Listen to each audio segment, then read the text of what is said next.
ती पुढे जास्त असतं ते मी बोलणार जास्त नाही, काळजी करू नका. काय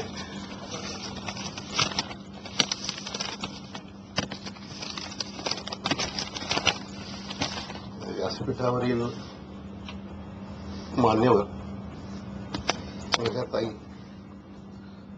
आणि पुण्यातील आपण रसिक श्रोते, खरं तर या पुस्तकाच्या निमित्तानं प्रमुख वक्ता म्हणून इथे यायचं हे ठरवलं एक 10 दिवसापूर्वी, आणि थोडासा ताप यायला सुरुवात झाली आणि तो ताप काही कमी येईना. सगळ्या टेस्ट करून बघितल्या, टेस्ट निगेटिव्ह आल्या. जायला जमतंय का नाही असा एक संभ्रम मनामध्ये निर्माण झाला. पण मी एक गोष्ट ठरवली होती की काही झालं तरी आजच्या कार्यक्रमाला हजर राहायचं, व्यक्तिशः हजर राहायचं, आणि ते मी पाळू शकलो याच्याबद्दल मला खूप आनंद होतोय. दुसरी एक गोष्ट आहे की पुण्यामध्ये येऊन साहित्य विषयावरती आपण काही बोलावं, थोडा विनोदाचाच प्रकार वाटला. मी परत एकदा रेखा यांना सांगितलं, ताईंना, म्हणजे तुम्ही परत एकदा विचार करा मला बोलवण्यापूर्वी. नाही म्हणे तुम्ही द्याल पाहिजे मी,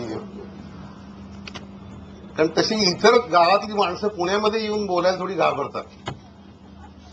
याचं कारण याच्यात काही कुणाचा दोष आहे असं नाही, पुण्यातले लोकच विद्वान आहेत. त्याने विनोद करत नाही, मी विरोध करत नाहीये, मी खरं सांगतोय आपल्याला की पुण्यातले लोकच इतके विद्वान आहेत आणि इतके पंडित लोक आहेत तिथे की त्यांनी आतापर्यंत एस्टॅब्लिश केलेलं आहे आपल्या देशामध्ये स्वतःची विद्वत्ता. आपल्याच देशामध्ये नाही, सर्व देशांमध्ये केलेली आहे, अमेरिकेमध्ये केलेली आहे. तो एक भाग होता मला थोडासा दडपणाचा की आपण पुण्यात जाऊन बोलतोय आणि ते सुद्धा ललित गद्य वगैरे अशा कुठल्या तरी विषयांवर आपण जाऊन तिथं बोलत आहोत.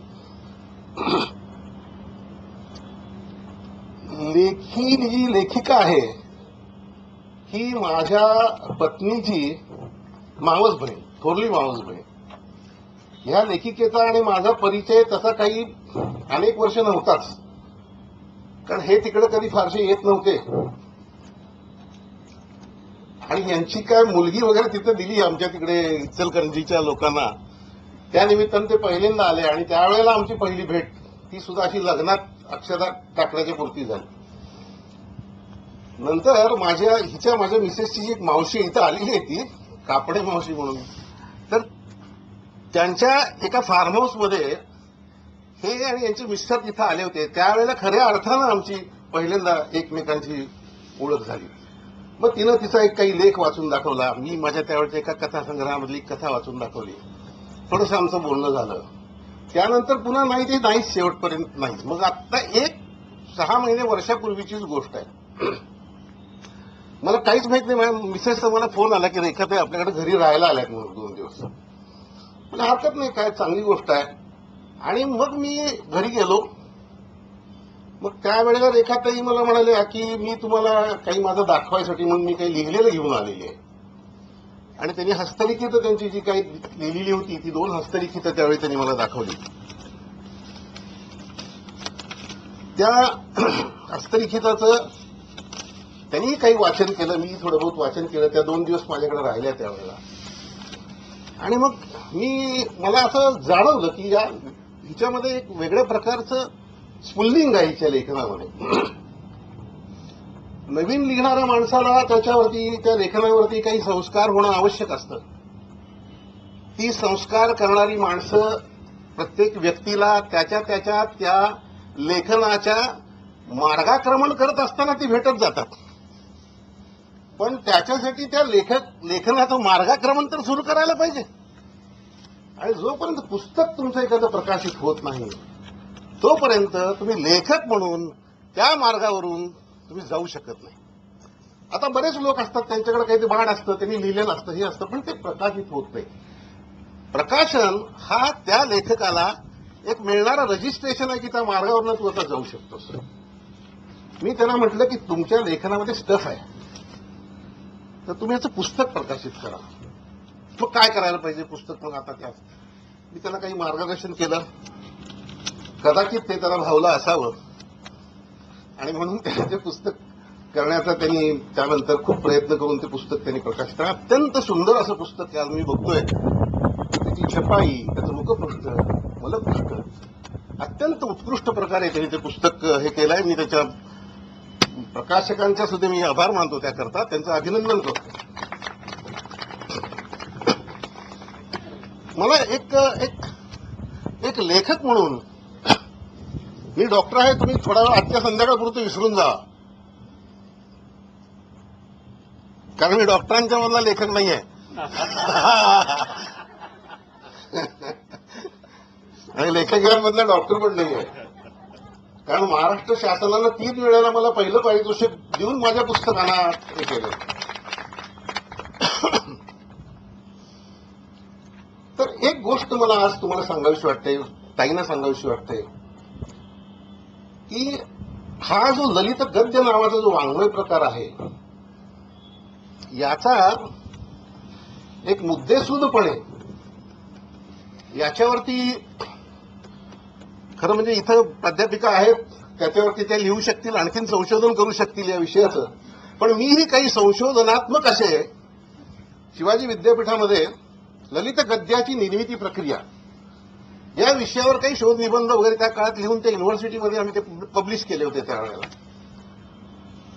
अर्थात ते सगळं मला सांगायचं नाही आपणाला, पण ललित गद्य काय असतं? ललित गद्य म्हणजे कथा, कविता, काव्य आणि ललित निबंध ह्या 3 वाङ्मय प्रकारांचं ते एक संयोग असतं, तो मिलाफ असतो आणि अतिशय सुंदर आणि विलक्षण पद्धतीनं त्याची रचना आपल्या समोर येते. कथेसारखी वाटते पण ती कथा नसते,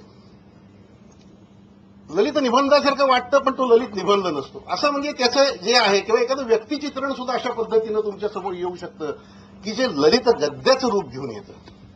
अत्यंत सुंदर असा हा ललित गद्याचा वाङ्मय प्रकार आहे. लेखकाच्या विचारवंथनाची दिशा ही हा ललित गद्य, हा वाङ्मय प्रकार, हा ललित लेख पुढे नेत असतो. त्याच्यामध्ये लेखक मध्यवर्ती असतो आणि लेखकाला येणारे अनुभव, लेखकाला येणाऱ्या जीवनानुभूती, लेखकाला भेटणारी, लेखकाला पाहायला मिळालेली मोठी मोठी व्यक्ती, या सगळ्यांचे परिणाम एक मध्यवर्ती म्हणून त्या लेखकाच्या मनावर होत असतात आणि घटनांचे आणि व्यक्तींचे आणि ह्या सगळ्या याचे पडसाद त्या लेखकाच्या मनावर सतत घडत असतात आणि त्यातून त्या लेखकाला स्वतःला असं काहीतरी सांगायचं असतं आणि ते सांगत असताना हा वाङ्मय प्रकार, हा ललित गद्य या स्वरूपामध्ये लेखकाकडून बाहेर पडत असतो. हा लेखकाचा मुक्त आत्माविष्कारच आहे. स्वतःच्या आत्म्याला जे वाटतंय ते मला सांगायचं आहे, पण ते सांगायला मला प्रॉपर आकृतीबंध सापडत नाहीये. मला हे सांगायचं पण ही कथा होत नाहीये, मला हे सांगायचं पण ही कविता होत नाहीये, मला हे सांगायचं पण हे व्यक्तिचित्रण होत नाहीये. मग मी कसं सांगू, कोणत्या फॉर्मॅटमध्ये मी लोकांना सांगू? आणि हा जो लेखकाचा एक त्याच्यावर दबलं जातं त्याच्या मनातलं हे सगळं, आणि हा जो बाहेर पडतो, तो विस्फोटकपणानं जो बाहेर पडतो, तो ललित गद्याच्या माध्यमातून बाहेर पडतो. त्यामुळे ललित गद्य कधी कधी कथेच्याही पेक्षा वरती जाऊन बसतं, कथेपेक्षाही जास्त श्रेष्ठ असू शकतं, होऊ शकतं. कारण कथेमध्ये काय आहे, एक कलाटणी, एखादा क्षण तो टिपायचा, मग संपता शेवटी काय ते कलाटणी द्यायची त्याची, म्हणजे हे काय बरीचशी कृत्रिमता त्या कथेमध्ये येते असं वाटतं. आणि ज्या माणसाला खरोखर स्वतःला काय भावलंय ते व्यक्त जर करायचं असेल, आत्माविष्कार जर करायचा असेल, तर त्याला ललित माध्यमासारखं दुसरं, ललित गद्यासारखं दुसरं कुठलं साधन नाही असं माझं मत आहे.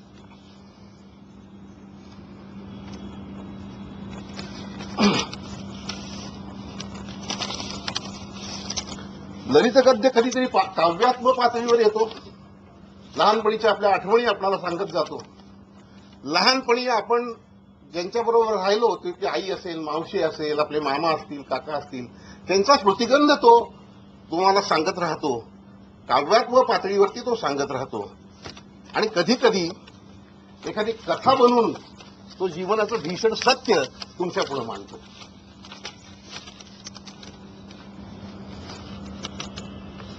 या लेखन याचं वैशिष्ट्य असं आहे, आता हे जे लेख आहेत एक 40-50 लेख आहेत, या लेखांमध्ये त्याची जर विभागणी करायला जर आपण गेलो तर ऍक्च्युली कथेकडे झुकणारे जे लेख आहेत ते साधारण 6 ते 7-8च आहेत. त्याच्यावर व्यक्तिचित्रणाकडे झुकणारे जे लेख आहेत ते साधारण एक 7-8-10 एवढेच आहेत. पण बाकी सगळे जे लेख आहेत ते ललित गद्य या स्वरूपातले लेख आहेत.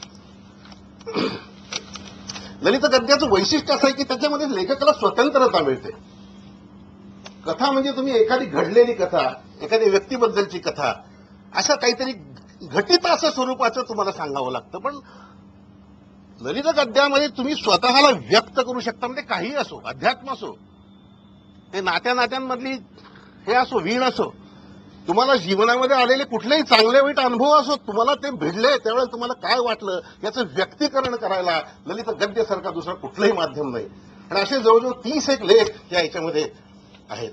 एक स्वतंत्रपणा असतो लेखकाला लिहायला. काही लिहा तुम्ही, तुम्हाला कोणी काही म्हणू शकत नाही. आपल्याला वाटतं की आपण खाजगी आपल्याला काही लिहायचं असेल तर आपण खाजगी कसं व्यक्त करणार. अगदी आत कोण तर खाली, आपण कुणालाच कधी सांगत नाही अशा गोष्टी, बायकोला सुद्धा कधी सांगत नाही, अशी बरीच खाजगी गोष्टी असतात. पण हे खाजगी जे काय सगळं आहे ना, हे सुद्धा तुम्हाला व्यक्त करता येईल असं एक माध्यम आहे, ते म्हणजे ललित गद्य माध्यम. मला आठवतंय काही वर्षापूर्वी, साधारण बरेच 25-30 वर्षापूर्वी मी असाच एक 10 दिवस महाबळेश्वरला निघून गेलो होतो. कंटाळलो होतो ह्या सगळ्या वातावरणाला. 25 वर्षापूर्वीची गोष्ट आहे. 25. आणि हे सगळं शहरीकरण, हे ते सगळे लोक बदलायला सुरुवात झाली होती त्यावेळेला, लोकांची मॉरल्स बदलायला सुरुवात झाली होती त्यावेळेला. मी जरा कंटाळलो, सगळ्यात गेलो होतो. 10 दिवस तिथे मी राहिलो. आणि त्या 10 दिवसामध्ये मी जे काही एक वेगळा अनुभव तिथं घेतला, म्हणजे 25 किलोमीटर सायकलवरनं फिरायचो, जंगलामध्ये जायचो रात्री पहाटे जाऊन कुठेतरी एखाद्या डोंगरावर जाऊन सूर्योदय बघायचो. आणि तिथली मुलं त्यांच्यामध्ये एकरूप व्हायचो. मी कोण आहे तिथं सांगितलंच नव्हतं शेवटच्या 10 दिवसपर्यंत. एका अत्यंत गरीब घरामध्ये जाऊन संध्याकाळचं जेवण करायचो. एका आश्रमामध्ये, काडसिद्धेश्वर आश्रम म्हणून, त्या आश्रमामध्ये मी राहतो. तुम्हाला बघायचं होतं हे सगळं काय की माणूस ज्यावेळेला निसर्गाशी पूर्णपणे तल्लीन होऊन, पूर्णपणे स्वाधीन होऊन ज्यावेळेला त्या निसर्गाला भिडतो ना, त्यावेळेच्या अनुभूती मला घ्यायच्या होत्या. आणि त्या मी घेतल्या, त्या इतक्या विलक्षण होत्या की मला, आणि त्या इतक्या खाजगी होत्या. मला वाटलं हे लिहिलं पाहिजे आपण. आणि 40 पानांचा तो लेख मी त्यावेळेला लिहिला, 10 दिवस नावाचा. तो दिवाळी अंकात नंतर छापून आला. त्यानंतर तो रस्ते मनातल्या नावाच्या माझ्या ललित लेखांच्या संग्रहामध्ये समाविष्ट झाला. आणि रस्ते मनातल्याच्या 3 आवृत्त्या निघाल्या आणि आता 4थी आवृत्ती त्याची निघते. म्हणजे माझ्यातलं सगळं खाजगीपण हे लाखो लोकांनी वाचलं. ललित गद्य हा एकच काही असा वाङ्मय प्रकार आहे की तुम्ही तिथं त्या पद्धतीनं स्वतःला एक्सप्रेस करू शकता. समाज प्रबोधनाचा हेतू नसतो त्यात. या लेखनामध्ये, या पुस्तकामध्ये जे काही लिहिलं गेले त्यात काही समाज प्रबोधनाचा हेतू नाहीये. पण स्वतःतली धग कमी करण्याकरता लेखक लिहितो. स्वतः शांत होण्यासाठी, स्वतःतली अस्वस्थता कमी करण्यासाठी हा लेखक लिहित असतो. आणि हे लेखन हे एक नैसर्गिक आविष्कार म्हणून येतं. थंडी वाजली की माणसं कुडकुडतात, पण कुडकुडणं हा त्यांचा हेतू नसतो. असं हे लिहिणं एक नैसर्गिक आविष्कार म्हणून बाहेर पडतं आणि त्याला जास्त महत्व असतं, जास्त जिवंतपणा असतो.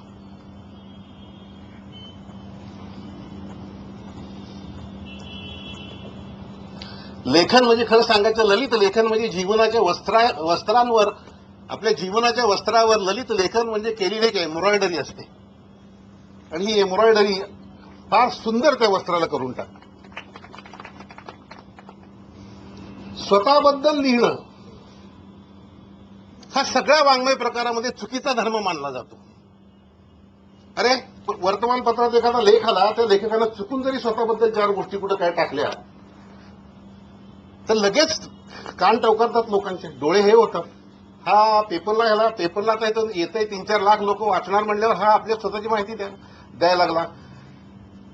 म्हणजे तिथं त्या लेखनामध्ये ते ऑब्जेक्शनेबल असतं. कथेमध्ये ऑब्जेक्शन म्हणजे सगळ्याच वाङ्मय प्रकारामध्ये स्वतःबद्दल लिहिणं हे ऑब्जेक्शनेबल असतं. असा एकच वाङ्मय प्रकार आहे की ज्याच्यामध्ये स्वतःबद्दल लिहिणं स्पष्टपणे हे अजिबात ऑब्जेक्शनेबल नसतं. तो ललित गद्याचा वाङ्मय प्रकार आहे.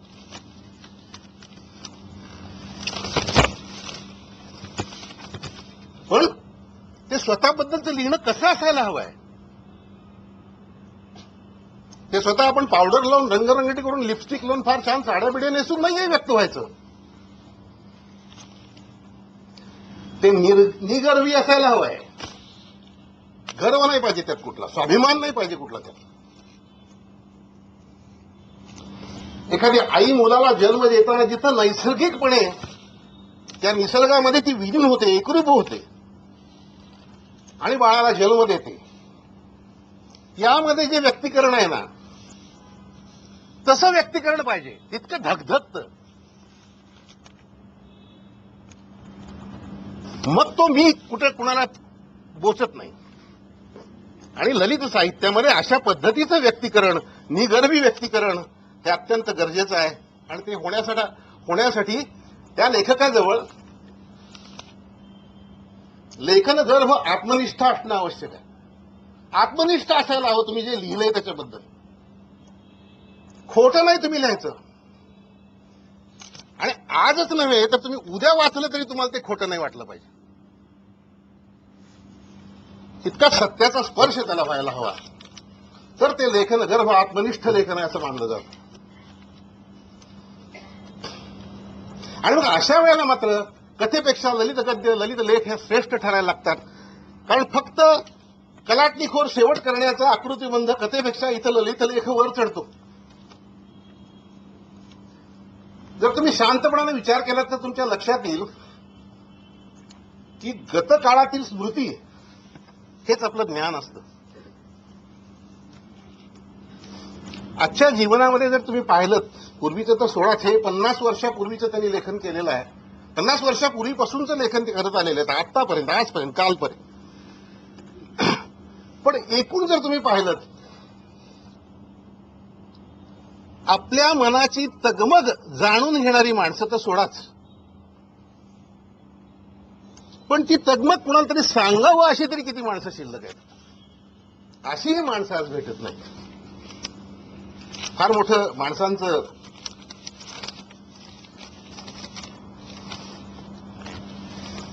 अनुभूतीच्या प्रकटीकरणासाठी असणारं अस्सल आणि धगधगतं असं साहित्य मूल्य काय आहे? तर आपल्या स्वतःमध्ये आलेले अनुभव आपण सांगण्याकरता जे आपल्याला अस्वस्थता निर्माण होते आपल्याकरता, आणि ती धगधगती अस्वस्थता जी असती ते खरं साहित्य मूल्य आहे. आणि माझं म्हणणं आहे त्या साहित्य मूल्याचा ताईंच्या वरती जो परिणाम झाला त्यातून हे लेखन जास्ती करून निर्माण झालं असावं असं मला वाटतंय. दुसरी मगाशीच गोष्ट मामांनी सांगितली की आज आपण मनोरंजनाच्या काळामध्ये आहोत. आज विनोदी मालिकाच फक्त गाजतायत, बाकी सगळं संपतच चाललेलं आहे जवळजवळ.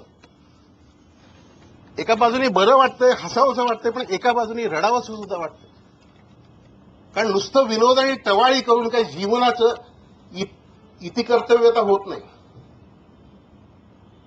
जीवनाला या बाहेरच्या हसण्यापलीकडे सुद्धा आतलं जे काही आक्रंदन आहे आपलं स्वतःचं,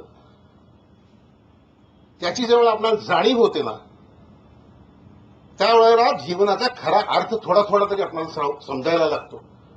जोपर्यंत तुम्ही बाहेरचे विनोद बघत हसतच राहाल तर त्यातून जीवनाचं आपल्या स्वतःच्या कल्याण होईल असं काय वाटत नाही. आणि मग ते बरेच वर्ष निघून गेल्यानंतर आपल्या लक्षात येतं की आपण हेच बघत बसलो, आपण दुसरं काहीतरी केलं असतं तर जरा बरं झालं असतं. पण त्यावेळेला वेळ निघून गेलेली असते. म्हणून मला कळकळीनं सांगावं असं वाटतंय ताईंना की लेखनाचा हेतू हा फक्त मनोरंजनाचा किंवा स्वांत सुखाय असा न ठेवता लेखनाचा हेतू हा जीवन मूल्यांचा ध्यास घेणाराही असावा, शोध घेणाराही असावा. हे मला आज आपल्या पुस्तकाच्या या प्रकाशनाच्या निमित्तानं सांगावंसं वाटतं. आता एक 5 मिनिटं ताईंच्या पुस्तकावर येऊया. कारण त्यांच्या पुस्तकांच्या बाबतीतल्या किंवा त्यांच्या सौंदर्य स्थळं त्यांच्या पुस्तकातली मी जर दाखवली नाहीत तर सांगितली नाहीत आपल्याला तर ती माझी कसूर ठरेल. तर मी आणखी एक 5 मिनिटं बोलू शकतो का? खरं मी तुम्हाला विचारायला पाहिजे ना. बोलू शकतो ना? कारण आता पुस्तकावर मी बोलणार आहे.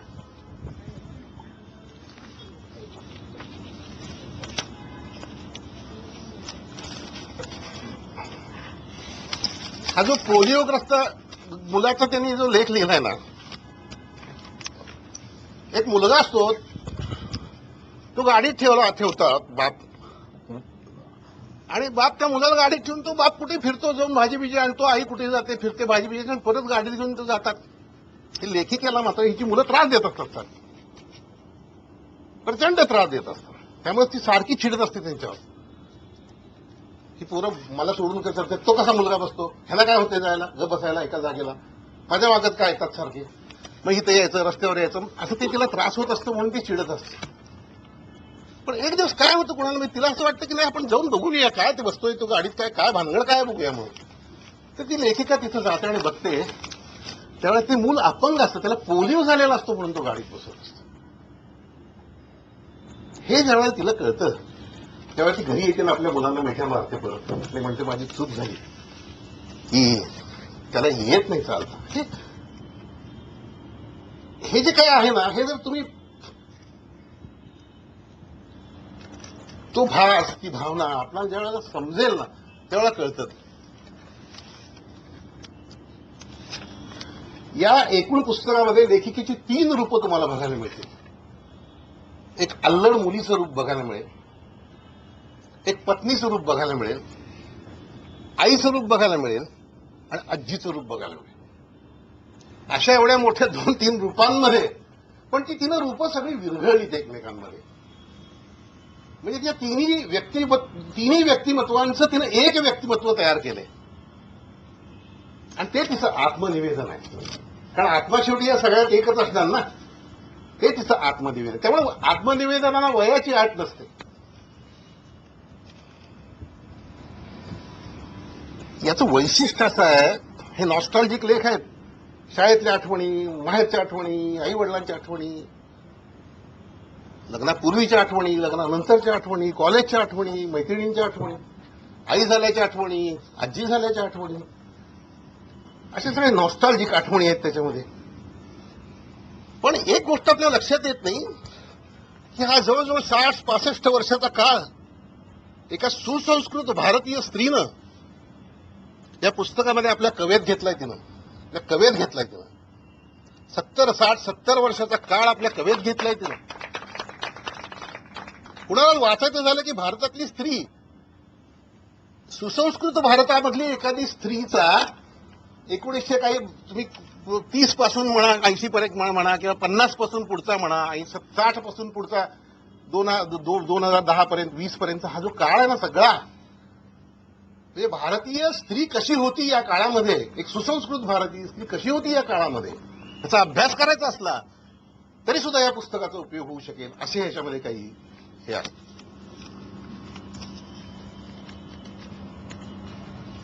रातराणीचा सुगंध सांगणारी ही या स्त्रीची एक जीवन कहाणीच आहे असं मला वाटतं.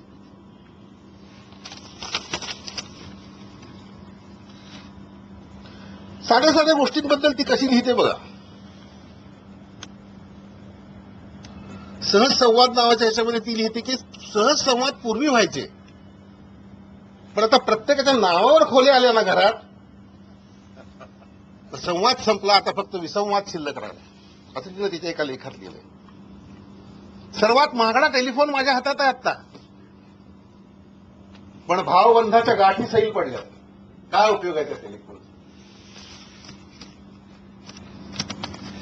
मला तिचा एक लेख मात्र फार विलक्षण वाटला. कसं आहे, ललित गद्यामध्ये काव्य जसं येतं तसं अध्यात्म येतं.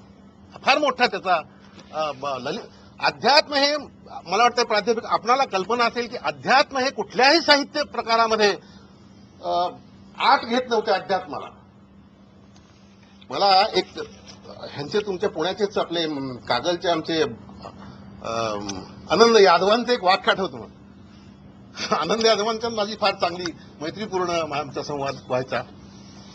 आनंद यादव म्हणायचे, साहित्यात अध्यात्म येऊन चालत नाही, विचका करतं साहित्याचा ते. आणि साहित्य अध्यात्मामध्ये येऊन चालत नाही, ते अध्यात्माचा विचका करतं. अशी एक ठाम समजूत घेऊन चालणारा हा साहित्यिकांचा एवढा मोठा गेले कित्येक वर्षांचा हे ललित गद्यामध्ये अध्यात्म येऊ शकतं. पण ललित गद्यात्मामध्ये येणारं अध्यात्म एका वेगळ्या पद्धतीनं ते आलं पाहिजे. ते असे श्लोक किंवा हे लिहून संस्कृत श्लोकसारखं येऊन ते चालणार नाही. ते एका वेगळ्या माध्यमातून, वेगळ्या अनुभूतीच्या माध्यमातून आलं पाहिजे. आणि असतंच अध्यात्म काय श्लोकातच लिहिलं असं सांगितलंय, धर्मग्रंथांमध्येच लिहिलंय. अध्यात्म तुमच्या माझ्या रोजच्या जगण्यामध्ये चालू असतं. एकमेकाला मदत करतात, तिथं चालू असतं. मला अजून आठवतंय, ते सैनिक लोक ते बर्फाच्या ह्याच्यामधनं पूर आला म्हणून केरळमध्ये तो दोन सैनिक त्यांना जागा नाही म्हणल्यावर 2 सैनिक उभे राहिले, पायऱ्या तयार केल्या त्याने एकावर एक अशा, आणि त्या पायऱ्यावर पाय घेऊन माणूस पुढे चढले. तर अध्यात्म नाहीये. तसंच अध्यात्म हे असतं सगळीकडेच, पण ते साहित्यामध्ये उतरवण्याचं मोकळीक ललित गद्य देतो. तिनं लिहिलंय, हळूहळू सारे गेले. बहुतेक तिचे पती गेल्यानंतर तिला जास्त होते. हळूहळू सारे गेले. आता काय राहिलं? आता फक्त मी राहिले आणि माझं मन राहिलं. पण म्हणून ती दुःखी झाली नाही. ती म्हणते, आता मी आणि माझं मन कुठेही जाते, कुठेही बसते, कुठल्या वाटतंय त्या विषयावर आम्ही बोलतो. या जगापल्याडच्या सगळ्या विषयांवर आम्ही बोलतो, अंतरिक्षातल्या विषयांवर आम्ही बोलतो. आणि आम्ही जेव्हा दोघं बोलतो तेव्हा आम्ही अत्यंत खुश असतो, आम्हाला एक विलक्षण आनंद मिळतो. असं तिने तिच्या एका लेखामध्ये लिहिलंय. ही जी आध्यात्मिक आकलन शक्ती आहे लेखिकेला, ती ललित गद्याला स्पर्श करते. आणि जेव्हा ललित गद्याला खऱ्या अर्थानं अशा पद्धतीच्या आध्यात्मिक आकलन शक्तीचा स्पर्श होतो, त्यावेळेला ललित गद्य अक्षर साहित्य बनून येतं. वाटेवरचे मोती किती समर्पक असं त्याचं मुखपृष्ठ आहे. लेखिकेला रिक्त होत जायचंय, आता हळूहळू सगळं सोडून द्यायचं आहे. हे सगळे मोती तिला सांडायचेत रस्त्यावर, इतरांना मिळू देत ते बघायला, वाचायला. स्वतः रिक्त होत जाणं हा जीवनाचा जो आशय आहे, तो या तिच्या वाटेवरच्या मोती यातून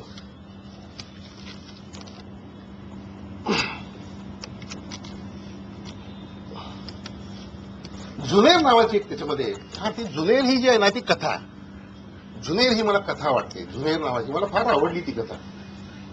तर त्यांचे कोणतेही गावाकडचे लोक असतात, आजच्या बित्या कोणते असे कामवाले लोक असतात, आणि त्याचा एक मुलगा असतो. तो मुलगा पण असा हे असतो, तो अपंग असतो आणि त्याला काही कळत नसतं, इडियट सारखा असाच तो मुलगा असतो. तर ते गरीब असतात, तर त्यांना सगळेजण जुनेर द्यायचे. जुनेर म्हणजे आपले जुने कपडे त्यांना सगळे लोक नेऊन द्यायचे. तर हिला काय वाटतं, सगळे लोक जुने कपडे नेऊन देतात, आपण नाही, आपण काय ते वेगळं करावं, आपण त्यांना नवे कपडे घेऊन द्या. पण ही नवे कपडे घेऊन त्यांना जाते, त्यांना देते. दिल्यानंतर ती म्हणते काय, की मला जुनं आवडतं जास्त, कारण त्याला स्पर्श चांगला असतो जुन्याला. नव्याचा स्पर्शापेक्षा जुन्याचा स्पर्श मऊ असतो, चांगला असतो, ते घालायला आम्हाला आवडतं. आम्ही कधी नवं घातलंच नाहीये, पण असू दे, तू ठेवून जा, काय हरकत नाही म्हणून ठेवून जाते. आणि गेल्यानंतर काही कालावधीतच 4-5 महिन्याचे ते दोघंही मरतात. मग ही जाते बघायला त्यांना तिथं, तर त्यांची प्रेत जी ठेवलेली असतात त्याच्यावर हिनं घातलेले ते नवीन कपडे घातलेले असतात दोघं. जुनेर नावाचा, हे जुन्याचं महत्व सांगणारा हा मला विलक्षण, म्हणजे तो दाहक आहे, वास्तव दाहक आहे, पण ते पचवावं लागतं. तिचे आणखीन एक लेख आहे, माझ्या फिरण्याची वाट. एका वाटेवरून ही जाते, फिरते रोजच्या रोज, पण माझे पुस्तक रस्ते मनातले आहे, तसं त्याच्यात ते खूप साम्य आहे. तिला त्या वाटेवरतीच काय आपलं सगळं आयुष्य सांडलं का काय असं वाटतं. त्यामुळे त्या वाटेवरच्या दोन्ही बाजूची झाडं, त्यांचे पक्षी, ते सकाळी उठून तिथनं फिरलं, हे तिला इतकं तृप्ती देऊन जातं आयुष्यभर. आणि एक दिवस तिला असं वाटतं की ह्या वाट्यानं मला खूप दिलंय, मी या वाट्यासाठी काय केलं, मी या वाट्यासाठी काय करावं. तर ती म्हणते की ही वाटच एक दिवस मला दृष्टी देईल आणि श्रुती देईल की मीच एक दिवस वाढ बनून जाईल, मीच एक दिवस वाढ बनून जाईल इतरांना चालण्याकरता, इतरांना मार्गाक्रमण करण्याकरता. एक दोनच फक्त. तुझ्यामुळे मी आई झाले नावाचा एक लेख आहे. या वयातली ही बाई कुठल्या तरी एका प्रवासाला जाणार असते, तर ती जाते आणि तिथं तो जो मॅनेजर असतो त्याच्यावर सह्या करायच्या असतात. तर सही करताना हिचं जे अक्षर असतं ते त्याच्या आईसारखं असतं. तर तरुण मुलगा असतो त्याच्या आईसारखं असतं अक्षर तिचं, आणि तो त्याची आई वारलेली असते त्यात. तर तो मॅनेजर असतो तिथला, तो तिचं अक्षर बघितलं, तो तिला म्हणतो तुमचं अक्षर माझ्या आईसारखं आहे. अरे वा, म्हणजे ठीक आहे ठीक आहे. मग तो तिला खूप म्हणजे ह्याला खूप त्यांना हे करून देतो, कमी खर्चात सगळे सोयी बी हे करून देतो, आणि ते जाऊन येतात. परत आल्यानंतर पुन्हा त्याला भेटायला जातात. भेटायला गेल्यानंतर तो सगळं हे करतो आणि तो ह्यांना विचारतो की तुमचं अक्षर माझ्या आईसारखं आहे आणि माझी आई नाही आहे, मला तुमच्यामध्ये माझी आई दिसते, तर तुम्ही मला विसरणार नाही ना, असं तो विचारतो मॅनेजर लेखिकेला. ते लेखिका म्हणते अरे मी तुला कशी विसरेन, तुझ्यामुळे तर मी आई झाले. कारण त्या कथेतली ती जी लेखिका आहे ना, तिला मूल झालेलं नसतं, तिला मूल झालेलं नसतं, म्हणून ती म्हणते तुझ्यामुळे मी आई झाली, मी तुला कसं विसरेन. काय संबंध नसलेलं बघा, किती कुठला मॅनेजर कुठे जाणार येणार, पण त्यामधून सुद्धा भावबंधांचे असे काहीतरी धागे जोडणार, हे जोडणार असं साहित्य असतं. साहित्य माणसाला जवळ आणतं, माणसाच्या मनाला जवळ आणतं, आणि साहित्य हे सगळ्यांना जवळ आणत जीवनाचा एक असे पदर उलगडत कधीतरी आपल्याला पार मुक्तीपर्यंत घेऊन जातं. आणि शेवटच त्यांनी कोकणामध्ये त्यांचं जुनं घर आहे, तिथे जाऊन त्या जुन्या घरात आजी आजोबा होते, ते आता वारले, कोणी नाही, पण एक जुनं घर तिथं आहे, तिथं जाऊन तिथे कोणाड्यात काय ठेवलेलं असतं हे असतं, सगळे वास घेऊन बघून स्वच्छ करून घर. दुसरी सकाळी येताना तिथं बाहेरच्या अंगणामधली तांबडी माती रुमालात बांधून आणती ती लेखिका, आणि पुण्यातल्या आपल्या बागेमध्ये ती माती शिंपडते. असं बघताना वेडेपणा वाटेल, पण ते जे सगळं जुन्या आठवणींचं ते जे सगळं ऐवज आहे ना, साहित्य आहे ना, ते सगळं त्याला ती परत नवीन चैतन्य देते, परत नवीन त्याला जीवन देते आहे, आणि त्या आपल्या जीवनामध्ये ती परत त्याला आणून घेते आहे. आणि या साऱ्या समालोचनातून लेखिकेची एक भूमिका प्रकट होते. एकटं राहण्याची तिची इच्छा नसली तरी तिची तयारी आहे. व्यतीत केलेल्या जीवनाबद्दल, त्यातील व्यक्तींबद्दल, त्यातील वस्तूंबद्दल तिच्या मनात प्रेम आहे, नात्याचा ओलावा आहे, एक सांस्कृतिक जाणीव आहे, आणि मुख्य म्हणजे कृतज्ञता आहे. पतीनिधनानंतर ती थोडी भावूक होणं साहजिक आहे, आणि त्यामुळे तिच्या जाणीवा अधिक प्रखर होऊन लेखालेखातून बाहेर पडणं हे देखील नैसर्गिक आहे. ललित लेखनामध्ये मी जेव्हा नायक किंवा नायिका म्हणून येतो तेव्हा त्याचा वैयक्तिक जीवनाचा उल्लेख साहित्यात आणि त्याच्या टीकेत येणं स्वाभाविक आहे. प्रस्तुत पुस्तकात लेखिकेनं मी बद्दल जे लिहिलं आहे ते वास्तव आहे, आणि तिचा मी हा एक आस्वादक म्हणून आला आहे. त्या मीला तिने कोणते अलंकार घातले नसून साहित्य गर्भ आत्मनिष्ठेतून तो आला आहे, ते आपण समजून घ्यायला हवं. तो व्यक्तिसापेक्ष नसून आत्मसापेक्ष आहे. ललित गद्यात असा मी जागोजागी येत असतो, आणि तेच कधी कधी ललित गद्याचं सौंदर्य असतं. सुनेताताईंचं हे पहिलं साहित्यिक बाळ मराठी साहित्य नगरीत थाटामाटानं पदार्पण करत आहे, आणि आजचा दिवस किती महत्वाचा आहे मराठी भाषेत. आपण त्याचं स्वागत करूया. पुन्हा एकदा आई होण्याचं त्यांचं साहित्यिक स्वप्न पूर्ण होत आहे, आणि साहित्यात कुटुंब नियोजन नसतं. त्यांनी लिहित राहावं, बोलत राहावं, भरभरून जगत राहावं. फक्त बालपणींच्या आठवणीतूनच नव्हे, तर आता त्यांनी विश्वाकडे चौफेर नजर टाकावी, आणि त्या चालल्यातच ऑस्ट्रेलियाला मला वाटतं. विश्वाकडे चौफेर नजर टाकावी आणि जीवनाची सौंदर्य स्थळं शोधावी. नक्कीच त्याला काही सत्य सापडेल अशी आपण आशा करूया, आणि त्यांच्या पुढील साहित्यिक वाटचालीस आपण शुभेच्छा देऊया. धन्यवाद.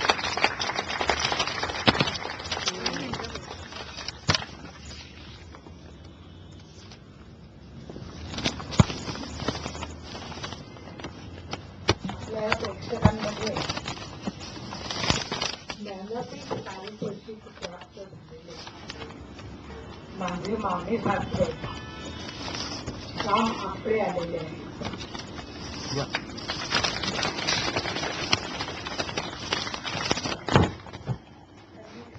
विनयला अशी विनंती करते की त्यांनी पुष्पगुच्छ देऊन हां राम काकांचं स्वागत करावं.